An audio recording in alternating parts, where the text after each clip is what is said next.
Datation.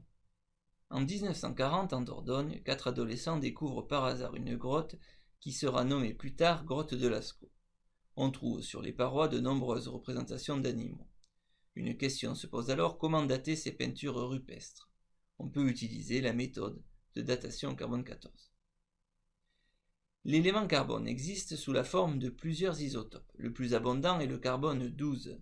C'est un isotope stable. Le carbone 14, présent en quantité infime, possède 2 neutrons de plus que le carbone 12, et s'il peut être utilisé pour dater ces peintures rupestres, c'est qu'il est instable. En effet, le carbone 14 se désintègre spontanément en azote 14 en émettant un électron. On parle de radioactivité β-. Tant qu'un organisme est vivant, la proportion de carbone 14 par rapport au carbone 12 est constante. En effet, même si le carbone 14 se désintègre, l'organisme en ingère en continu grâce à la photosynthèse, la respiration ou l'alimentation. En revanche, dès l'instant où meurt un organisme, le rapport carbone 14 sur carbone 12 diminue, car le carbone 14 se désintègre sans être remplacé. Pour pouvoir comprendre le principe de cette méthode de datation, présentons tout d'abord une loi importante de la radioactivité, la loi de décroissance radioactive. Elle donne l'évolution au cours du temps du nombre n de noyaux radioactifs d'un échantillon, connaissant le nombre n0 de noyaux radioactifs initialement présents. Lambda est une constante appelée constante radioactive. Elle s'exprime en temps moins 1. La courbe qui représente grand N en fonction du temps est appelée courbe de décroissance radioactive. Et le temps au bout duquel le nombre initial de noyaux radioactifs a été divisé par 2 est appelé temps de demi-vie. Pour le carbone 14, il vaut 5734 années.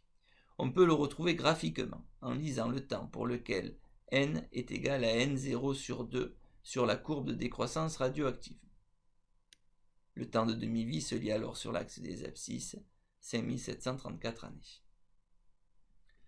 Le principe de la datation est simple. Le nombre grand N de noyaux de carbone 14 présent dans l'échantillon de peinture est déterminé expérimentalement. Le nombre N0 de noyaux initialement présents dans ce même échantillon peut être connu grâce à des tables, documents qui rassemblent des données scientifiques vérifiées. Et la constante radioactive se calcule à partir de la demi-vie. Lambda est égal à ln de 2 sur Tn2. On peut donc déterminer le temps T. Il est possible de faire le même calcul à partir de la loi de décroissance radioactive mettant en jeu l'activité A.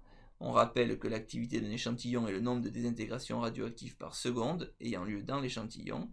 Elle s'exprime en Becquerel. Ces deux relations sont à connaître. Application. Datation d'un navire grec découvert à Marseille. L'activité d'1 gramme de carbone issu du navire est A égale 9,94 Becquerel. Elle est due essentiellement à la présence de carbone 14. On donne la demi-vie du carbone 14 et l'activité initiale à 0 de cet échantillon. Quand a été construit ce navire? Écrivons la loi de décroissance radioactive et isolons ensuite la grandeur à déterminer T. Pour cela, on divise les deux membres de l'équation par A0 et on obtient A sur A0 est égal à exponentielle moins lambda T, que l'on peut aussi écrire ln de A sur A0 est égal à moins lambda T, puis en divisant les deux membres de l'équation par moins lambda, T est égal à moins 1 sur lambda ln de A sur A0. Dans l'expression que nous venons d'établir, remplaçons maintenant la constante radioactive lambda par son expression en fonction de T1,5, et on obtient l'expression de T en fonction de T1,5, A et A0.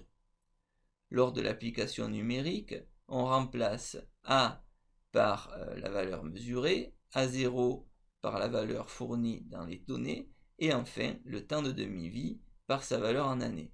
T sera donc aussi exprimé en années. Cela donne 2590 ans environ pour l'âge du navire. Retenons donc que la méthode de datation carbone 14 repose sur l'exploitation d'une des deux lois de décroissance radioactive à connaître. Le temps de demi-vie d'un isotope est la durée au bout de laquelle la moitié des noyaux radioactifs initialement présents dans un échantillon se sont désintégrés. Ceci permet d'exprimer lambda en fonction de Tn1,5. Lambda est égal à ln de 2 sur Tn1,5. Réalisons un petit test de 3 questions. Mettez en pause lorsque le symbole suivant s'affiche pour prendre le temps de répondre. Choisir là où les bonnes réponses.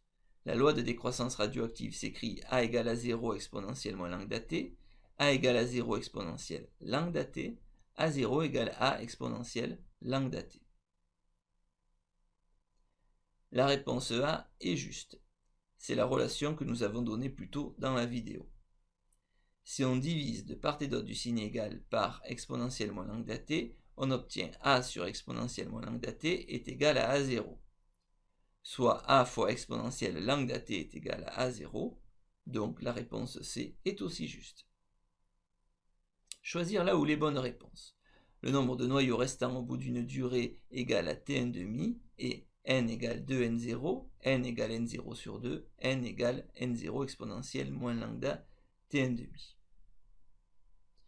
Au bout d'une demi-vie, la moitié des noyaux radioactifs se sont désintégrés. Il en reste donc n0 sur 2.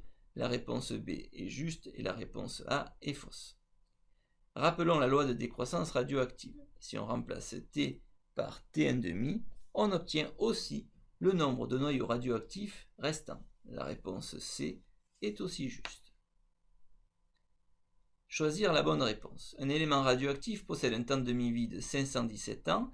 Quelle proportion d'un échantillon donné de cet élément reste-t-il après 977 ans? 47,08%, 27%, 52,92%. Écrivons la loi de décroissance radioactive et divisons de part et d'autre du signe égal par n0 pour faire apparaître la proportion restante n sur n0. Rapinçons ensuite lambda par son expression, ln de 2 sur tn1,5. Après application numérique, on obtient 27%. La réponse juste est donc la réponse B.